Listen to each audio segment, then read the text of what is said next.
내가 너무도 많아. 당신의 쉴 곳 없네.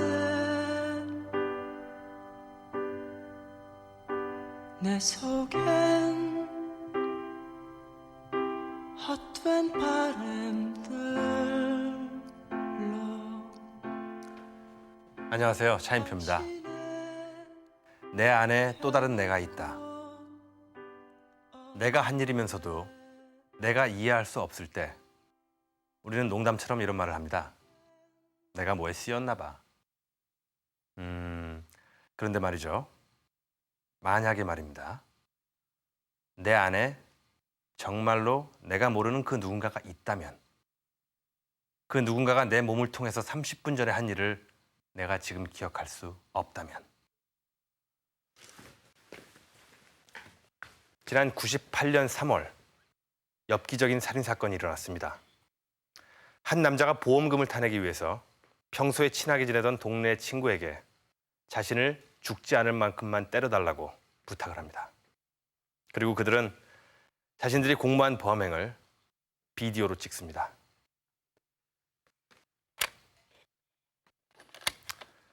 범행 현장이 기록되어 있는 비디오 테이프입니다.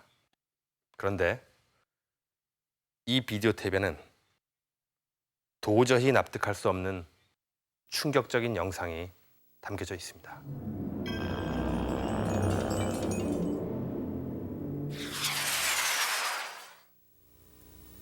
생명을 담보로 한 위험한 도박이 시작되기 전 피해자는 비교적 담담해 보인다.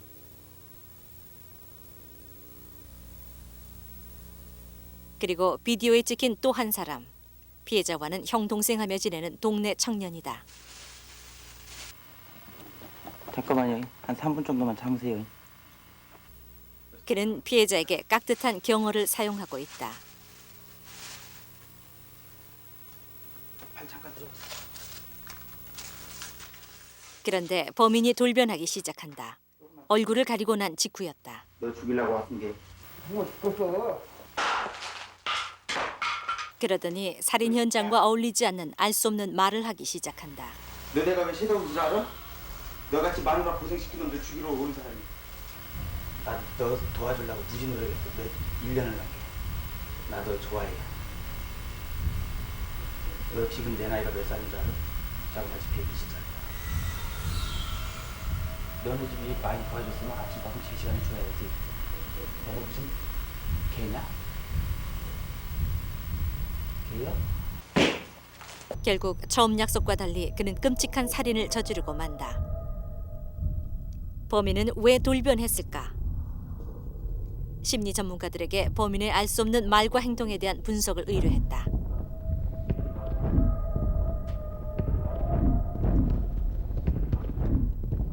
노주선 씨는 범인이 돌변하는 시점에 주목했다.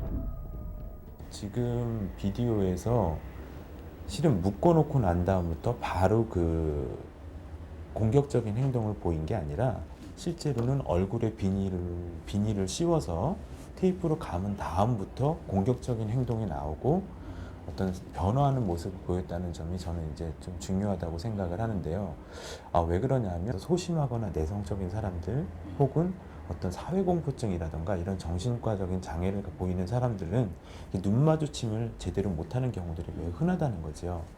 그런 점에서 봤을 때에는 어떤 페이스 투 페이스로 얼굴을 마주보는 이런 상황이 이제 봉투를 얼굴에 씌움으로써 이제 중단되기 시작한 다음부터 이 사람이 그 어떤 공격성 같은 것들이 표출이 됐다는 점이 의미가 있다는 것이죠.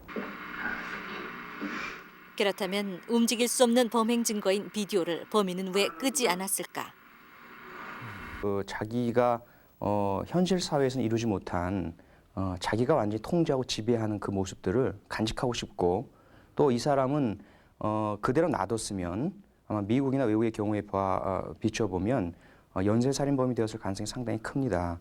그럴 경우에 그러한 테이프들을 나중에는 경찰이나 언론사에 보냈을 가능성도 있어요. 과시하기 위해서. 자기가 그렇게 너희들이 하는 것처럼 열등하고 부족하고 모자란 존재가 아니다. 나는 너희들보다 우월하다. 그리고 모든 상황을 내가 통제할 수 있다.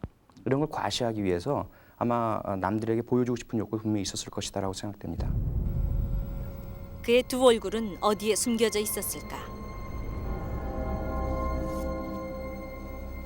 비디오 내용 자체가 상당히 충격적이고 그 다음에 극적인 부분들이 많이 있기는 하지만 한편으로는 어떻게 보면 우리 안에 저런 모습이 좀 숨어 있다라고도 볼 수 있다고는 생각됩니다.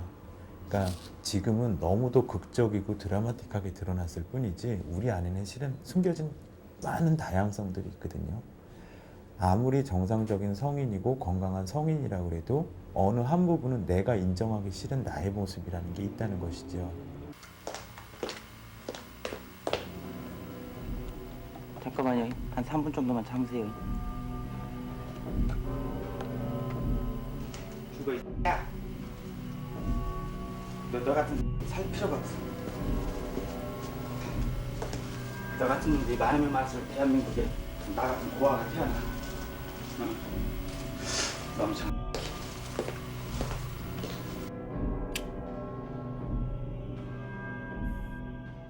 같은 사람이 이렇게 다르게 말하고 행동할 수 있다고 하니 정말 섬찟해집니다.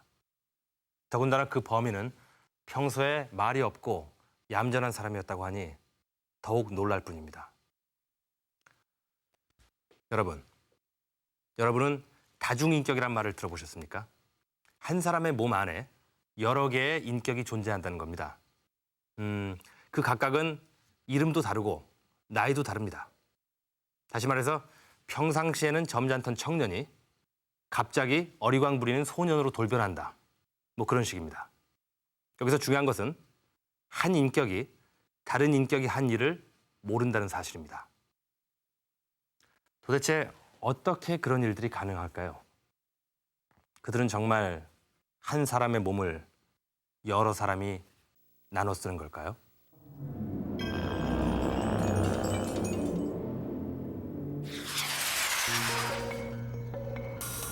지난 1988년 도쿄에서는 짝수달마다 여자아이들이 하나씩 사라졌다. 범인은 1년 만에 붙잡혔다. 그는 모두 5명의 여자아이를 유괴했고 이 중 4명을 잔인하게 살해했다. 아이 집으로 신체 일부와 편지가 배달되기도 했는데 발신인은 여자였다. 그러나 공범은 없었다. これは非常に日本の裁判の史上、裁判の歴史上です、刑事裁判の歴史上大きな事件です。なぜかというと、一人の人間なのに鑑定する人間によって3通りの当時の精神状態こうだ、別々の鑑定が出たんですね。 범인의 정신 감정에는 6년 동안 무려 9명의 전문가가 참여했다. 감정 전문가들 사이에서는 그가 다중인격이냐 아니냐를 두고 극명하게 의견이 나뉘었다. 犯人わかります。犯人みたいな。 그런데 이 사건을 8년 동안 취재해온 타케노 기자는 그가 분명 다중인격 장애를 갖고 있다고 주장한다. それはこうやって会って話してふっと向いて振り返ると子供になってるんです。でこう指くわえながら滝野のおじちゃんって言うんですよ。それはもう嘘じゃないんですよ。これは会った人じゃないとわからないんですけど、間違いなくそういうあれがあると思うんです。 다중인격 논란으로 미야자키 스토무 재판은 10년 넘게 진행 중이다. 지난해 6월 2심 법원은 그에게 사형을 선고했다. 대법원의 마지막 판결이 남아있다. 다중인격 장애란 어떤 병일까? 아카키 고원 정신병원은 다중인격 장애 환자들을 전문적으로 입원 치료하는 곳이다. 그러나 그들을 만나는 일은 처음부터 쉽지 않았다. かなりしょっちゅう自傷行為してるし自殺未遂もしょっちゅうやってるような人だからすっごい危なっかしい人たちだから通常は取材できない。 다중인격 장애를 전문적으로 치료하는 병원을 모두 수소문했지만 돌아오는 대답은 똑같았다. 그런데 취재진은 놀라운 모습을 보게 됐다. 그것은 핫도리 유이치 씨가 찍은 20대 초반의 여성 환자였다.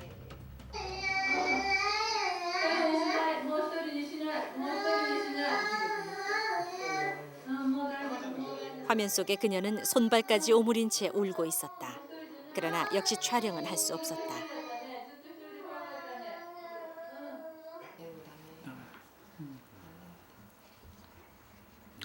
見ればもう極端に変わるから分かる。 마지막으로 다중인격 환자들이 모인다는 사이버 공간의 문을 두드렸다.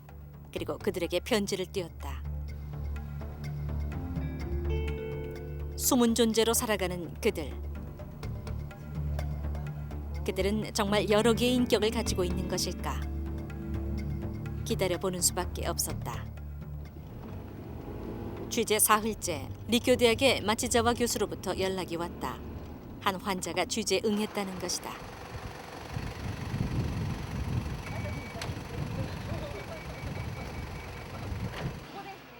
올해 21살인 나미. 그녀는 어머니와 함께였다.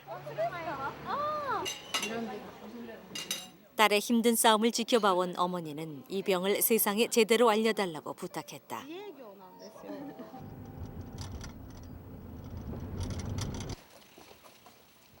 그녀는 담배를 손에서 놓지 않는다는 것을 제외하면 그다지 특별할 게 없는 21살 아가씨였다. 그녀가 다중인격 진단을 받은 것은 1년 전. 그동안 심리치료를 통해 인격의 수가 줄어들긴 했지만 지금도 그녀 안에는 5명이 있다고 한다.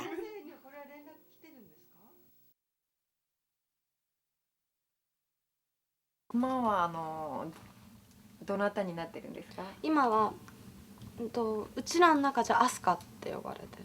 今は待って、私光主人格が光で、私マイまどか綾子6人いたのが5人になってっていう状態になった時に、友達家の 담배와 삼국지를 좋아하고 책상다리를 좋아하는 아스카는 5명 가운데 가장 활동적이다. 그만큼 밖에 나와 있는 시간도 길다. 그는 원래 주인격은 아니다. 3年前までは確かに私は記憶が抜けちゃう時もあったし、でも感覚的に私がその主人格だった感じっていうのは、高校に行くじゃないですか。気づくと終わってるんですよ。で、私寝てたんだなって思って帰ってきてた。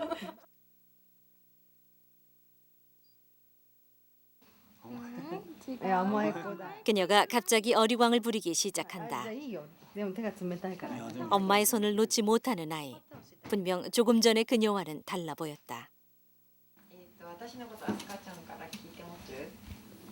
あんまり聞いてない。寝てたの？よくわかんないの。何言ってんのかよく。あ、よく言ってんのかよくわかんないのか。あんまり聞いてないので、よくわからないみたいです。この状況が。紹介しないと。はい。じゃあ自分はですね、韓国のKBS というテレビ局なんでよろしくお願いします。 이름은 나미. 그녀가 원래 주인격이다. 可愛いですよね、女性らしくて。ひかるちゃん吸わないんだよね。タバコ吸いますか？アスカちゃんだったら吸うと思うけど、めちゃめちゃ吸わないと思う。うん。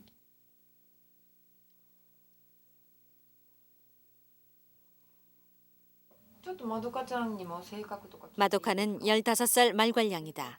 더 이상 나이를 먹지 않는다. 別に普通なんじゃん？普通だ。触ったことないんだよね。超違和感だから今。超違和感なんだけど。超違和感って言うなよ。俺は光くんとよく話してる町蔵って言うんだからさ。やべえ、なさそう。 그때 휴대전화 벨이 울렸다. 그런데 마도카는 전화 받을 생각을 하지 않는다. 마도카는 바닥에 앉는 게 불편하다고 했다. 電話かかってきたんじゃないんですか。で、これ友達じゃないって言ったんですけど。アスカのお母さんでしょ？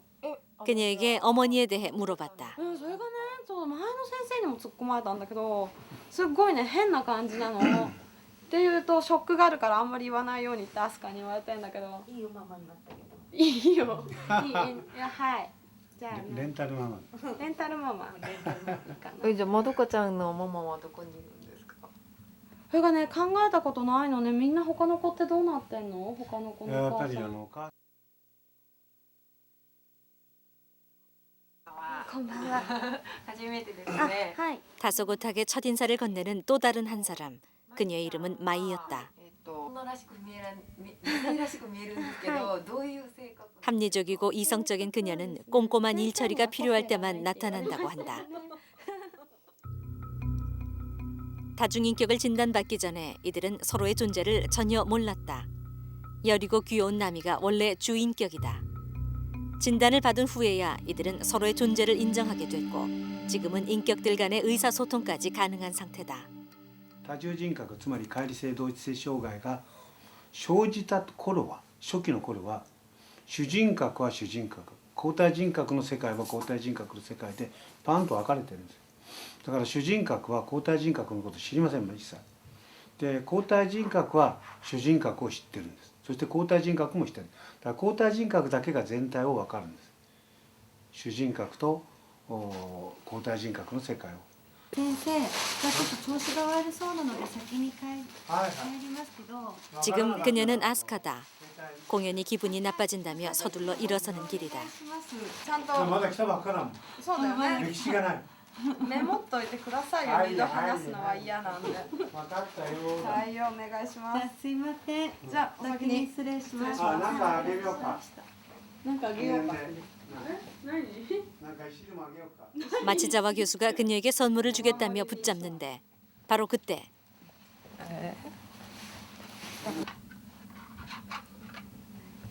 ああ、いいよ、ピンクの。はい。水晶だよね。ピンク水晶。ピンクの水晶。どうも。はい、どうも。ピンクのように。 나미가 다시 나타났다. 귀여운 나미는 선물을 좋아한다고 했다. 今度先生の時にも出てくるんだよね。うん。またさようなら。はい、さよなら。すいません。さようなら。 이 혼란 속에서 그녀는 어떻게 살아내고 있을까?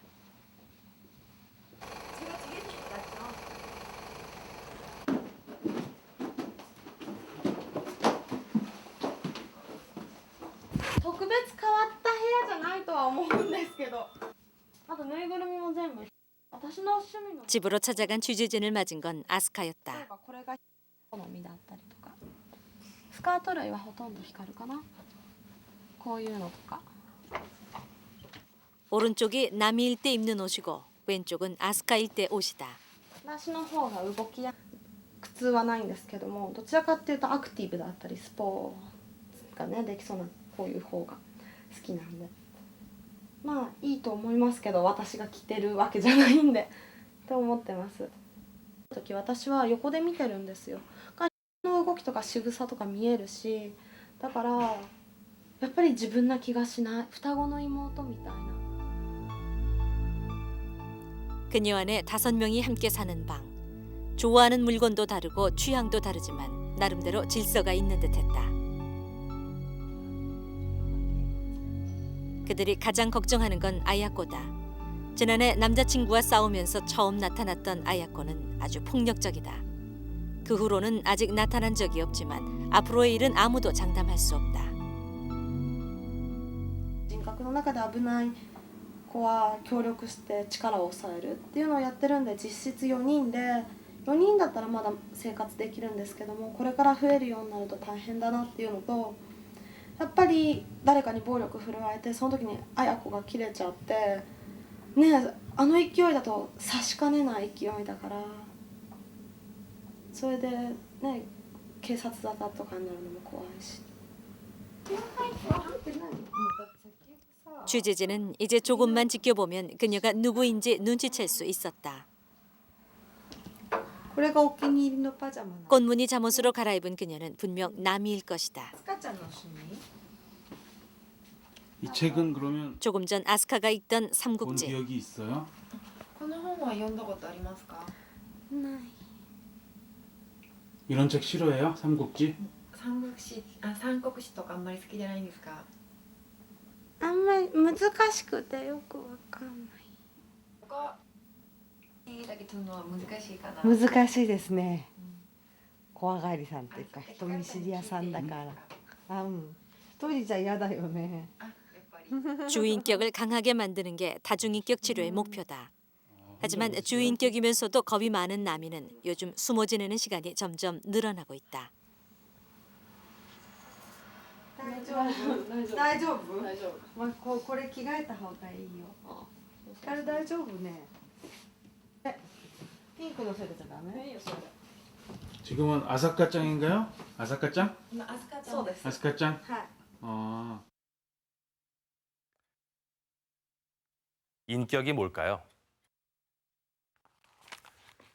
주변 사람들에게 보여지는 나의 일관된 모습. 그래서 다른 사람과 나를 구별해주는 모습. 그게 바로 인격이 아닐까요? 하지만 우리 모두에게도 남이한과 같은 모습이 조금씩은 있습니다. 밖에서는 이성적이다가도 어머니 앞에만 서면 한없이 떼쟁이가 되는 모습. 직장에서는 엄한 상사가 가정의 아이들에게는 한없이 너그러운 아빠가 되는 모습. 제 주변에는 이런 사람도 있습니다. 술이 어느 정도 들어가면 갑자기 얼굴 표정이 변하면서 딴 사람이 되는 거죠. 하지만 그들을 다중인격이라고 부르지는 않습니다. 그렇다면 그 차이가 뭘까요?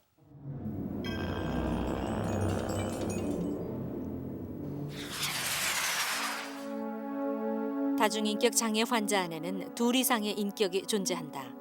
이들은 반복적으로 나타난다.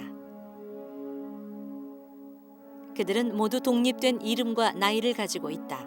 성격이나 취향도 제각각이다. けどその中で一番若い子はおいくつですか？まどかの15歳です。まいちゃんは21です。あやこははい19です。はい。お酒とかは好きですか？あんまり好きじゃないジュースの方が好き。ひどいです。 흥미로운 것은 인격이 바뀌면 글씨체도 달라진다는 것이다. いつ書いても同じ筆跡で書きますから、それぞれの人格はその場で作ってるわけではなくて、例えば1年後に書かせてみたらまた同じ筆跡で書くから、普通の人はここまで筆跡をね違った筆跡を維持するのはできないと。 한 다중인격 장애 환자의 일기장에 나타난 글씨체다.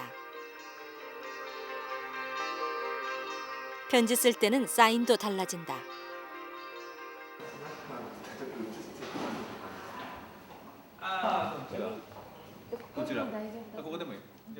시미즈 요시코는 사흘 전 정신과 병동에 입원했다. 얼마 전 가장 친한 친구가 자신의 이상한 행동을 지적해주기 전까지 그녀는 무슨 일이 일어나고 있는지 알지 못했다. いきなりその何日か1日だったのが3日になってたりとか、なんかぼんやりする時間が多くなったり、やっぱり何か知らない間に自分の持ち物が増えてたり、洋服とかでも違うもの。 부분적으로 기억을 잃어버리는 것은 다중인격 장애의 가장 큰 특징이다. 한 인격이 떨어져 나와 행동할 때 다른 인격은 그 사실을 전혀 모르는 탓이다. 술이나 마약 같은 물질 혹은 간질과 같은 질병도 부분적인 기억 상실을 불러올 수 있다. 그러나 이런 이유로 일어나는 기억 상실은 다중인격 장애에서 제외한다. 健康な人間は何の役割してようと必ず記憶はもあるでしょ全部。例えば僕が仕事してる時の記憶と父親になった時の記憶と全部通じてるでしょ。記憶がちゃんとありますよね。だから記憶喪失は絶対起きないでしょ。多重人格っていうのは人格それぞれが壁で囲まれてるんですよ。こちらにかかったらばこちらの記憶がいかないの向こうに。こうやっていかないの。 그러니까 쉽게 말하면 이런 얘기인 것 같습니다. 멀쩡한 상태에서 갑자기 다른 행동과 다른 말을 한다. 그 인격은 다른 이름과 다른 나이를 갖고 있는 독립된 인격이다. 그러니까 어떤 순간에든지 내가 누군지 내 이름을 잊어버리지 않는 사람은 다중인격 장애가 아니라는 사실입니다. 그렇지만 화성인이 나를 감시한다고 생각한다거나 장례식장에 가서 껄껄 웃는 행위를 하는 그런 정신질환과는 달리 다중인격은 알아채기가 매우 어렵다고 합니다. 그 이유는 각각의 인격이 나름대로의 완벽한 모습을 갖추고 있기 때문입니다. 그렇다면 그들이 혹시 연기를 하는 건 아닐까요? 뭐 행여나 나쁜 마음을 먹은 사람이 아주 나쁜 짓을 해놓고 난 몰라. 내가 한 일이 아니야. 내 안에 다른 존재가 있어. 이렇게 말을 한다면 그들의 거짓말을 구별해낼 수 있는 방법이 있을까요?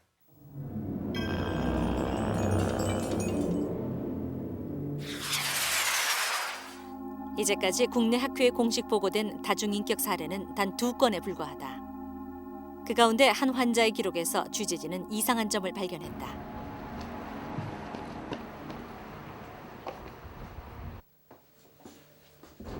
매일 수십 명씩 환자를 만나고 있지만 이 교수는 지금도 그녀를 아주 특별한 환자로 기억하고 있다. 면담을 하다가도 민감한 주제라든지 이런 게 나오면 정신을 깜빡 잃고 한 10초 정도 쓰러져서 있다가 일어나면 다른 사람이 되곤 했거든요. 당황스러웠죠. 그러니까 처음 보는 일이고 흔한 케이스가 아니니까. 새벽 2시. 응급실로 실려온 여고생 은하는 매우 지친 모습이었다. 은하는 자신의 인격일 때는 매우 얌전하고 내성적인 아이였다. 학생! 정 선생! 정 선생!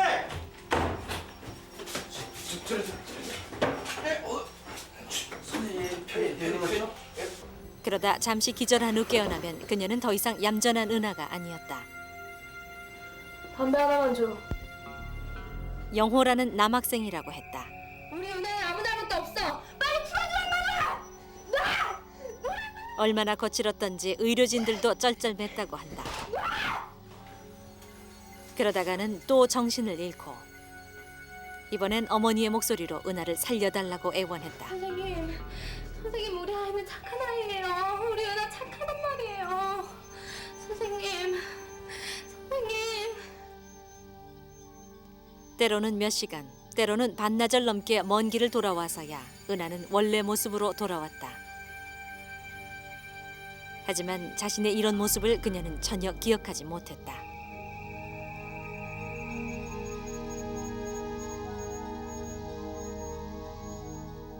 특히나 이제 남자친구의 이름이 됐을 때는 그 남자친구처럼 담배를 원한다거나 아니면 막 난폭한 행동을 한다거나 건들거린다거나 이런 하여튼 그 사람 마치 그 사람이 된 듯한 그런 행동을 취했고 실제로 이제 그런 행동에서 본인 인격으로 돌아오면 자신이 했던 행동을 또 기억하지 못하는 그런 양상을 보였었습니다. 은하가 이상해진 것은 2달 전 외할머니가 돌아가시면서부터다. 외할머니는 맞벌이하는 엄마를 대신해 은하를 키워주신 분이다. 그로부터 한 달 후 은하에겐 충격적인 사건이 또 한 가지 일어났다. 남자친구가 교통사고를 당한 것이다. 남자친구는 의식불명의 중태였다.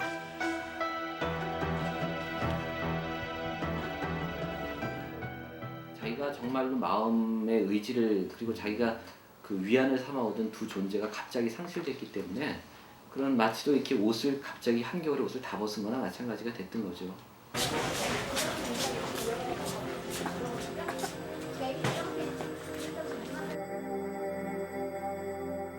그런데 인격이 바뀌면 신체에서 예상치 않은 징후들이 나타났다.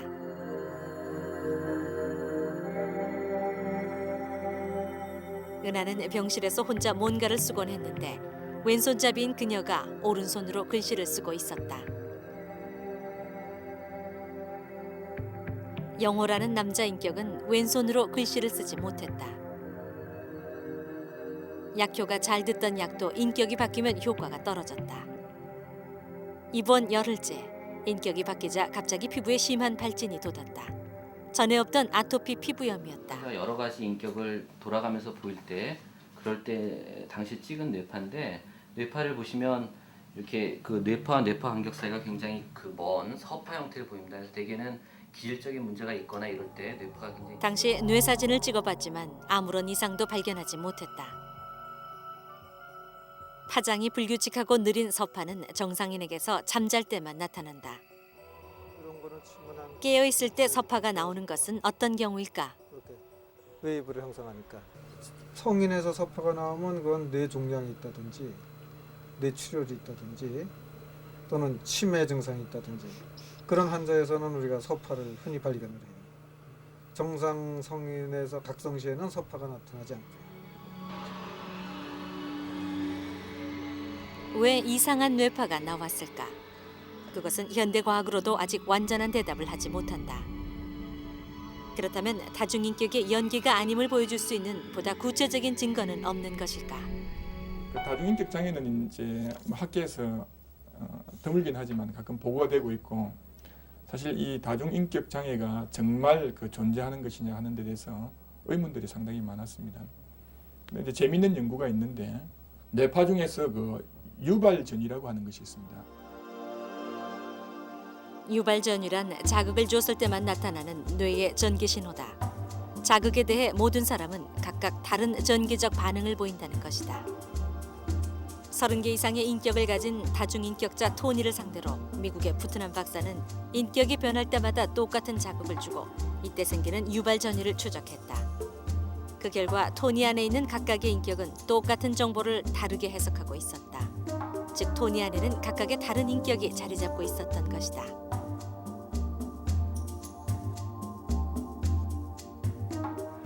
조금 복잡한 방법을 쓰긴 해야 하지만 정말로 아픈 사람과 연기하는 사람을 구별할 수 있다니 참으로 다행입니다. 임상 사례로 보고된 환자들이 현재 어떻게 지내는지 만나보고 싶었습니다.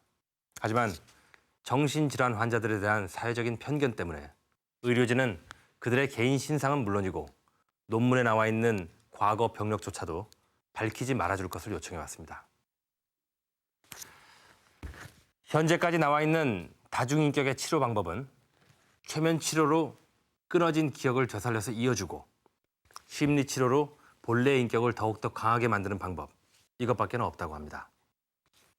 자, 그렇다면 왜 이러한 이상한 현상이 나타나는 걸까요? 도대체 이 작은 뇌 안에서 무슨 일이 벌어지는 걸까요?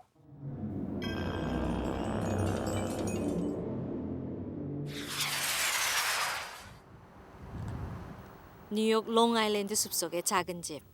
이곳에 미국에서 가장 유명한 다중인격 장애 환자 주디 카스텔리가 산다. This is her living room with the fireplace.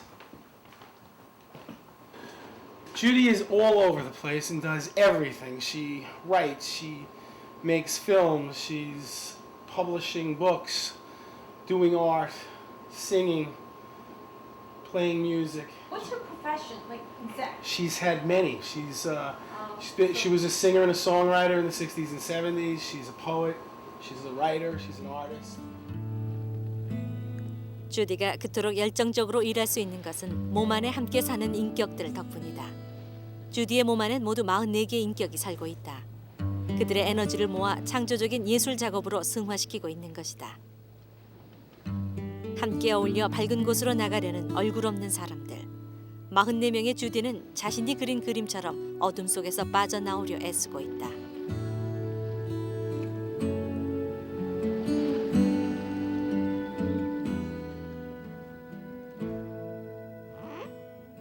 That's me coming out of the darkness into the light. I don't want to be in pain anymore. I don't want to think about pain. I don't want to think about stuff that hurts. I want to look at the good stuff and enjoy. When they write, I sometimes know the names, but when they're just around, I have to ask myself who they are. They don't always tell me. It's a mystery. 자신 안에 또 다른 존재들을 인정하고 함께 사는 법을 터득하기 전엔 그녀도 많이 고통스러웠다. 그녀는 어릴 때부터 자신을 통제할 수 없었다고 한다. 19살이 되던 해 내부에서 들려오는 목소리를 따라 몸에 불을 붙이기도 했다. 이유도 알 수 없는 슬픔과 두려움으로 가득 채워진 시간이었다. Jesus on the cross and the screaming and the birds and the eyes, all that was sort of inside of me all the time, and that's what filled my head. There was no place that was peaceful. There was no place that was quiet or calm. In fact, I do something that's called going away, where now I know it's dissociating. I would simply leave the body and just go away and be somewhere else that was quiet, that was peaceful, that was not here in the present. 44개의 인격은 언제 어떤 순간에 나타나는 것일까? 그건 그녀 자신도 알 수 없다고 했다. 단지 그 순간의 느낌을 주디는 어렴풋이 기억한다. It is a sense of not being present in the body, that the sense of a solid person sliding off into somewhere else, and then another personality would come in. That was kind of very present, even then, that I knew that I wasn't really in this body. It was very tenuous. It was very, I don't know how to say it, but it wasn't solid. I never felt solid.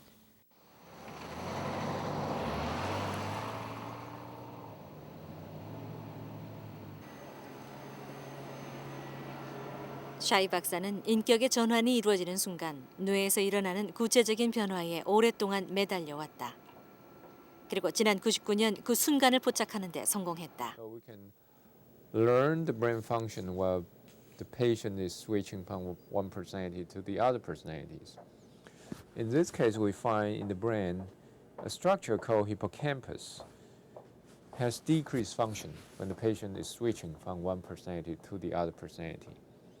And this area of the brain is very critical for your own identity, like who you are, what you remember, what you register, and how you receive information, how you process information, and execute your daily life. 이것은 다중인격이 실제한다는 또 다른 강력한 증거임과 동시에 언제 인격이 바뀌는지를 해석하는 데 중요한 단서가 된다. 해마는 정보를 받아들여 기억을 만들고 이를 다시 내보내는 중간 정류장과도 같은 곳이다. 인격이 변하는 순간 바로 이 부분의 스위치가 꺼진 것이다. 무엇이 스위치를 내리게 했을까? やっぱり何か自分のトラウマ、その小学校の頃のトラウマとかに触れられたり、そういう嫌なことをされ続けるとまた人格がほっとくとやっぱり増えるし減らないし。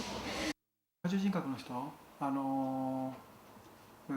危険な目に遭うと自分を守る人格がグッと出てきたんです。保護者の人格なんか普通多重人格から別人格変わる時は普通こうやって目を閉じてこうやってやってそれからグッて別人格に変わる。 예를 들면 화나는 부모님과 면회를 한다거나 아니면 이런 감정적인 충돌이 생기거나 이러면 인격이 변했었고, 또 면담 중에도 예전에 이제 힘들었던 기억이나 아니면 아팠던 기억 같은 게 떠오르면 갑자기 이제 자기 최면 상태에 빠져서 정신을 잃었다가 다시 깨어나면서 인격이 변하고 이런 식의 양상을 보였었거든요.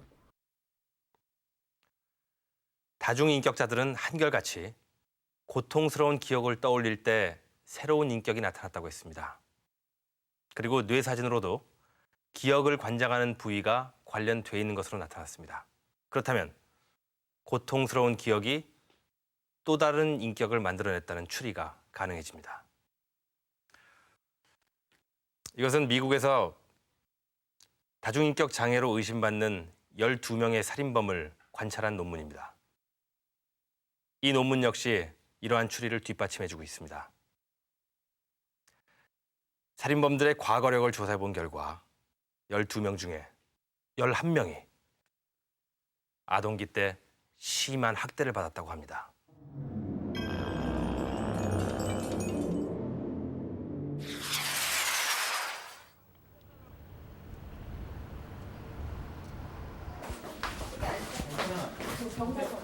선미는 그동안 새아버지에게 성폭행을 당해왔다.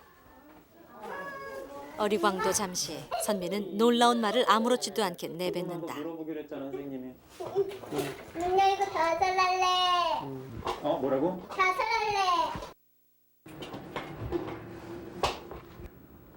무슨 생각이 들어서 죽고 싶은 생각 됐어? 장난처럼 시작했지만 선미는 이내 깊은 우울에 빠졌다.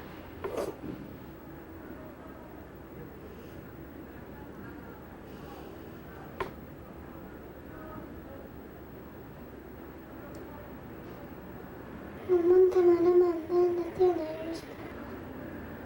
뛰어내리고 싶다는 거? 그래. 죽고 싶은 마음 든 게 언제부터 그랬던 거야? 옛날에 아빠 일이 있었을 때부터?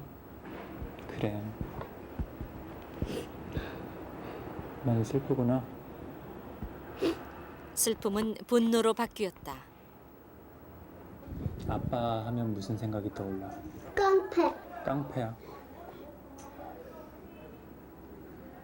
강도, 강도야. 도둑, 살인감독. 그렇지. 그만큼 화가 나는 거지.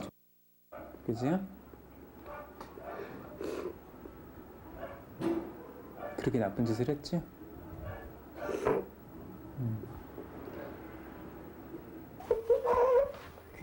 내 몸에 악마가 있는 것 같아. 그건 무슨 뜻이야? 이 몸속에? 응. 왜 그렇게 생각해?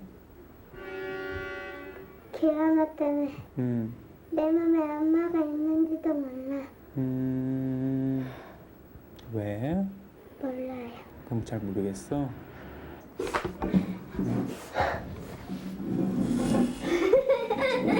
울다가 웃다가 다시 화를 내는 선미. 준아, 선생님 그럼 화낸다 그랬지? 그건 안 돼. 나가볼 거야? 자, 알았어. 선생님이랑 나 얘기해야지. 나갈 거야? 얘기해야지 도와줄 수 있지. 나갈 거야? 나갈 거야? 그래, 알았어. 나갈 거야? 그래. 죽고 싶어. 그래.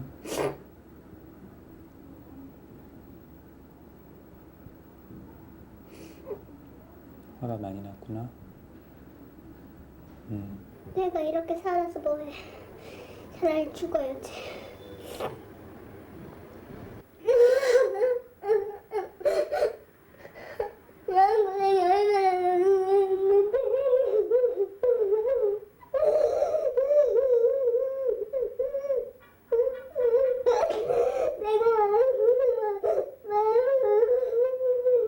선미는 도와달라고 비명을 지르고 있었다.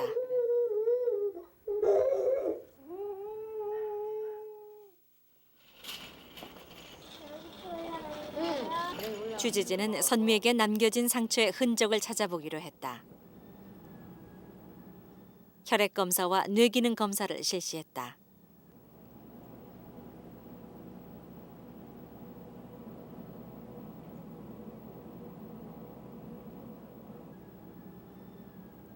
검사 결과 뇌에서는 이렇다 할 특이 소견이 발견되지 않았다. 그런데 혈액 검사에서는 스트레스 호르몬 수치가 평균보다 다소 높게 나왔다.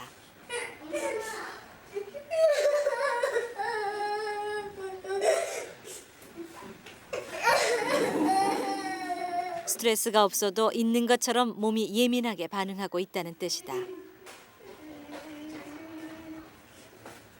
보여드리려는 부분은 11살 난 아이의 뇌 사진인데 과거에 많은 학대를 받아가지고 이제 문제가 생긴 애입니다. 근데 여기서 보여드리고 싶은 것은 이게 정상의 뇌실입니다. 그 뇌수가 들어있는 공간인데 대뇌피질이 발달하지 않은 어린이의 뇌는 충격에 대한 방어 능력이 부족하다. 그래서 어린 시절의 학대는 뇌에 지울 수 없는 상처를 남긴다. 학계에 보고된 바에 따르면 학대받은 아이의 뇌는 좌뇌와 우뇌를 연결하는 다리, 뇌량이 제대로 발달하지 않고 해마의 크기도 줄어들었다. 뇌 구조뿐 아니라 기능도 크게 떨어진다. 건강한 아이의 뇌에서는 활동이 왕성한 붉은색이 많이 보인다.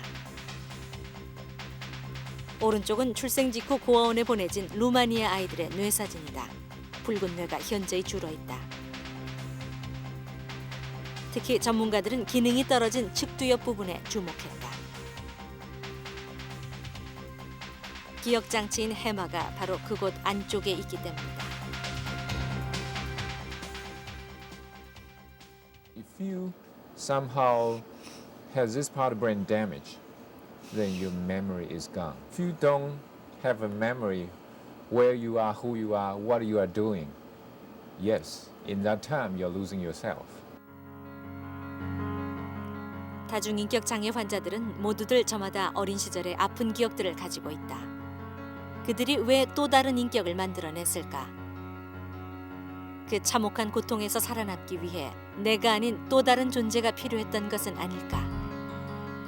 다중인격은 생명이 선택한 마지막 방어 수단이었는지도 모른다. So when they were physically, sexually abused, they kind of leave themselves and say become in the air, looking down at themselves. So that's a way they deal with the abuse, for example. And that person can be a person, say it's a guardian angel, or can be a person has protective roles, things like that. So when later they have multiple personality, that person will come in to kind of defend themselves. 백구는 도망갔어요. 백군 도망갔어? 네. 백군 어디가 있어? 백구는 강아지는 이미 물에 들어가서 죽어갖고 실망됐는데 실종됐는데 어떻게 찾아 얘? 아 물에 빠져 죽었어? 네. 죽은 강아지 찾아서 뭐해? 애초부터 잘해줄 것이지.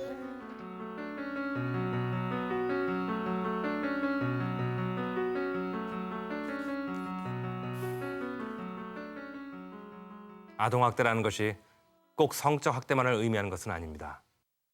내가 사랑이란 이름으로 혹시 자녀에게 혹독하게 대하고 있지는 않은지, 아이 입장에서 그것이 상처로 기록되고 있지는 않은지 생각해 볼 일입니다. 내 안에 또 다른 존재, 다중인격. 결코 믿을 수 없을 것만 같았던 현상이지만 그것은 결국 뇌가 살아남기 위해 적응하는 한 방식임을 알게 됐습니다. 하지만 여전히 풀리지 않는 미스터리가 있습니다.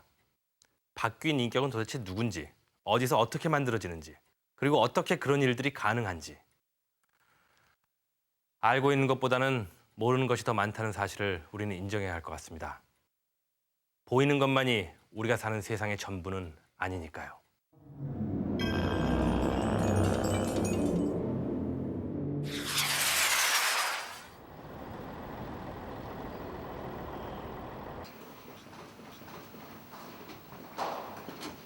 시미즈 요시코를 다시 찾아갔을 때 그녀는 누군가를 몹시 기다리고 있었다. 병문안을 오기로 한 고등학교 친구였다. 친구는 요시코가 마음을 터놓을 수 있는 유일한 대상인 동시에 요시코 안의 다른 인격들과도 절친하다. 다른 인격들은 수시로 친구에게 문자 메시지를 보낸다. これがあゆみちゃんっていうちょっと私たちなんかの年代が若くてすごい性格の明るい子なんですよその子から来たやつなんですけど名前がないんですけど、多分さきちゃんっていう子なんですよその子はちょっと口調が悪いんですよね口調悪いっていうか그 안 좋게 보낸 메일을 보낸 걸 기억을 하시나요? 좀 못하는です 기억 안 나요? 기억나지 않는 자신의 또 다른 모습들에 요시코는 여전히 혼란스럽다.